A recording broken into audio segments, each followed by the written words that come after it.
Donc il faut, pour moi, la base vraiment de la bonne santé, c'est diminuer en fait les rations alimentaires, aller beaucoup plus, comme Yuri le disait, aller vers le vivant, donc les fruits et les légumes, et aller vers l'hygiène intestinale, parce qu'à l'heure d'aujourd'hui, comme j'ai dit, on mange trop et on a des repas en retard qui stagnent dans les intestins. Et en fait, il y a beaucoup de gens qui sont constipés. Ça, c'est la maladie aussi de l'homme moderne. Donc, à réfléchir comme ça, on se dit, mais où vont les repas en fait que vous mangez? Parce que vous continuez à manger en fait. Donc, un jour, il y a 3 repas en retard, 2, 6, 9, 12, 15.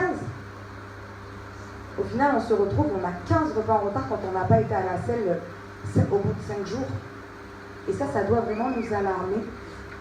Et on doit se dire, bon, là, voilà, je vais commencer par diminuer les rations alimentaires. On va faire des lavements. Donc, sachant que, donc, comme j'ai dit, le psyllium, il faut le prendre tout de suite parce que sinon, ça va gonfler et ça va être désagréable. Le but qu'on cherche, en fait, avec le psyllium, c'est qu'il gonfle dans les intestins. Et quand il va gonfler dans les intestins, il va commencer, en fait, à racler un petit peu les parois intestinales et à entraîner un petit peu les matières qui déjà stagnent. Chez certaines personnes, ce n'est pas du tout suffisant. Il faudra faire l'hydrothérapie du côlon. Mais après, une fois que vous faites ça, vous êtes tranquille quand même pendant un moment, sachant que quand finalement on fait une hygiène intestinale, le tout c'est de ne pas remanger des cochonneries trop souvent pour éviter de réencrasser en fait les intestins. Et bien ils ont gagné 10 ans d'âge. Pourquoi? Parce qu'en fait les intestins sont libres. Et qu'est-ce qui se passe? Et bien ils sont libres. C'est-à-dire que l'énergie du corps n'est pas en train de tout le temps passer dans la digestion des aliments qui sont en train de stagner. Et donc, l'énergie est aussi libérée. Et forcément, on est beaucoup moins fatigué quand on a les intestins libres que quand on a les intestins comblés. Parce que du coup, beaucoup d'entre vous sont souvent fatigués. Souvent, on me le dit, Marjane, mais je suis fatiguée. Mais c'est parce que justement, les intestins sont pris, ils sont congestionnés, et c'est ce qui fait que en fait, les intestins sont tout le temps en train de travailler. Moi, c'est pareil. Je vais tous les 3 jours, mais ça, c'est depuis.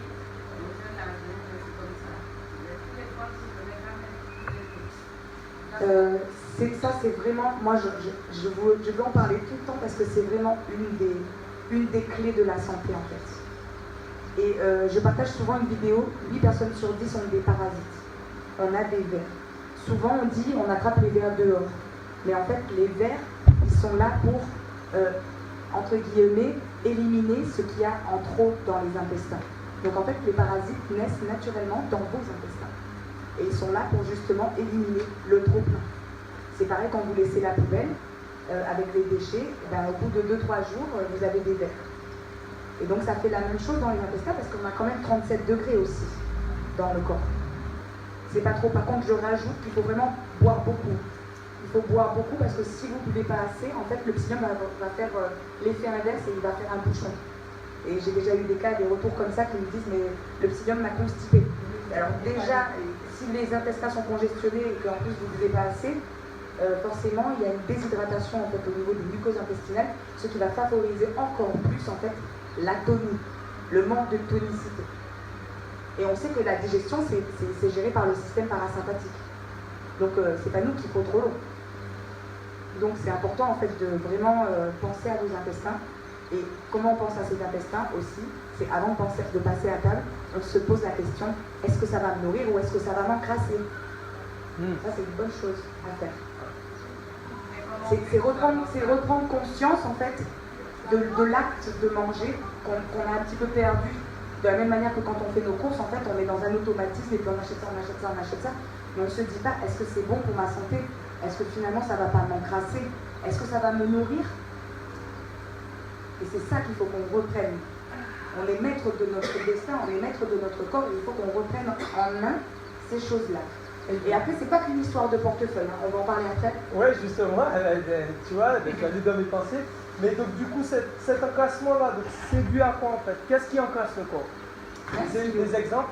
Alors, une des choses qui encrasse beaucoup les intestins, désolé de vous le dire, le pain. Ça fait partie de la vie de tous les jours. Il y en a qui en mangent 3-4 fois par jour.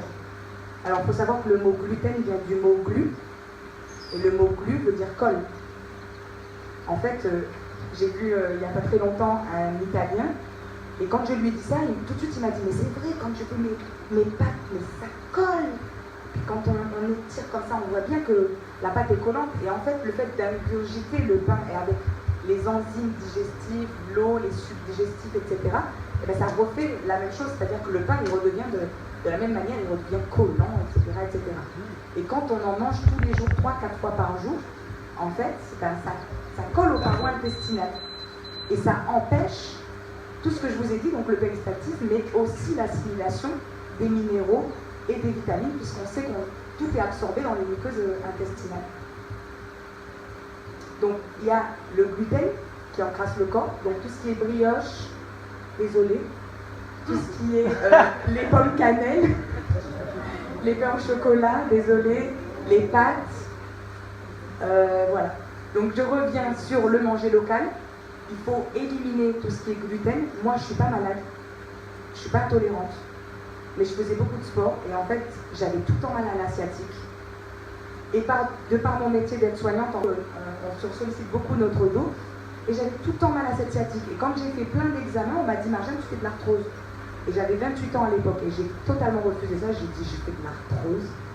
J'ai dit, c'est pas possible. Et en fait, avec mes études de naturopathie, j'ai compris que le gluten était inflammatoire. Chez 100 personnes, ils ont pris des gens comme moi, qui sont sportifs comme Yuri, qui n'ont aucun problème de santé, et ils ont vu que prise de sang avant, après ingurgitation de gluten, il y a mobilisation du système immunitaire. Si le système immunitaire se mobilise alors qu'on vient juste de manger du pain, c'est qu'il y a du problème, c'est qu'il y a un problème. Et en fait, moi, par mes recherches, j'ai vu qu'en fait, le gluten a été modifié génétiquement depuis plusieurs années. On ne nous le dit pas, mais on mange de l'OGM un peu partout. Et en fait, vous le savez autant que moi, le Créateur a tout mis sur Terre pour nous. Et tout ce qui est sur la Terre, que ce soit végétaux, minéraux, etc., répond en fait à nos réactions enzymatiques de notre corps. Donc quand on va manger une banane, le corps réagit, les réactions enzymatiques se mettent en place, tout se met en place. Et quand on va manger un aliment qui a été modifié par l'homme, eh ben forcément notre corps ne le reconnaît pas. Et en fait, toutes ces protéines, elles ont muté, et en fait, elles encrassent notre corps. Il y en a, ça va aller dans les articulations, ce qui va faire la polyarthrite rhumatoïde. Il y en a, ça va détériorer les muqueuses intestinales, ça va faire la maladie de Crohn. Et il y en a, ça va aller se loger dans la thyroïde, ce qui va faire des maladies auto-immunes, etc., etc.